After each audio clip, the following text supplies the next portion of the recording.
زکوٰۃ کس کے اوپر فرض ہے؟ تو اگر کسی شخص کے پاس 87 گرام مزید 360 ملی گرام سونا ہو، اس کے اوپر زکوٰۃ فرض ہو جائے گی، یا اس کے پاس 612 گرام چاندی مزید 480 ملی گرام چاندی ہو تو اس کے اوپر زکوٰۃ فرض ہو جاتی ہے۔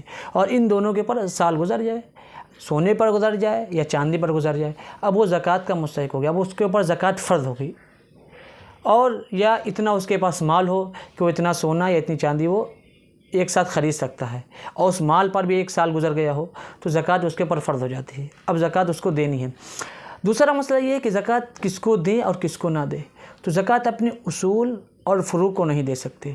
اصول کہتے ہیں اپنے والدین، دادا دادی، نانا نانی، اور ان کے اوپر ان کو زکوٰۃ نہیں دے سکتے۔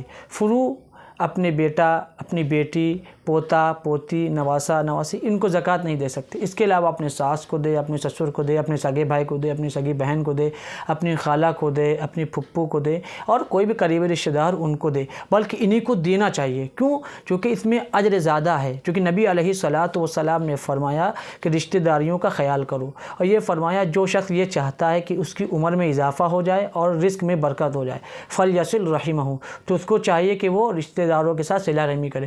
تو اس میں 2 اجر ملیں گے، ایک تو زکوٰۃ دینے کا اجر مل جائے گا، دوسرا صلہ رحمی کرنے کا ملے گا۔ بے شمار حدیث ہے نبی علیہ الصلاۃ والسلام کی کہ آپ نے فرمایا رشتہ داروں کے حقوق ادا کرو، تو ان کے حقوق ادا کرنے چاہیے۔ تو زکوٰۃ اس کا سب سے بہترین مصرف ہے کہ ان کو زکوٰۃ دی جائے، ان کی بھی جو پریشانیاں ہیں، جو مصیبتیں ہیں وہ دور ہو جائیں۔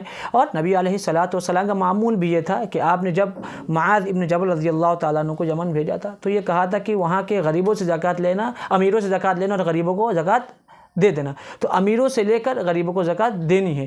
تو اب اگر ہمارے رشتہ داروں میں کوئی غریب نہیں ہے، کوئی زکوٰۃ کا مستحق نہیں ہے جس کو زکوٰۃ دی جائے، تو اب اپنے علاقے کے غرباء کو دیکھے، اپنے پڑوسیوں کو دیکھیں کہ وہ غریب ہے تو ان کو زکوٰۃ دی جائے۔ جب ہم یہ زکوٰۃ کا نظام یہ قائم کریں گے اور جب اس طریقے سے زکوٰۃ دیں گے تو یہ زکوٰۃ دینے کا ایک طریقہ جو قرآن نے بتایا، جو حدیث نے بتایا، جو قرآن و حدیث سے ہمیں ملتا ہے۔ قرآن کی وہ سورۃ توبہ کی آیت ہے، انما الصدقات للفقراء والمساکین والعاملین علیہا والمؤلفۃ قلوبہم وفی الرقاب والغارمین وفی سبیل اللہ وابن السبیل فریضۃ من اللہ۔ تو یہ اللہ کی طرف سے طے شدہ ہے، کسی نبی نے مقرر نہیں کی، اللہ رب ذوالجلال نے مقرر کیا، تو اس کے مطابق زکوٰۃ کو ادا کیا جائے۔ سب سے پہلے اپنے رشتہ داروں کا خیال کیا جائے، غرباء کا، مسکین کا خیال، کہ اس طریقے سے زکوٰۃ ادا کی جائے۔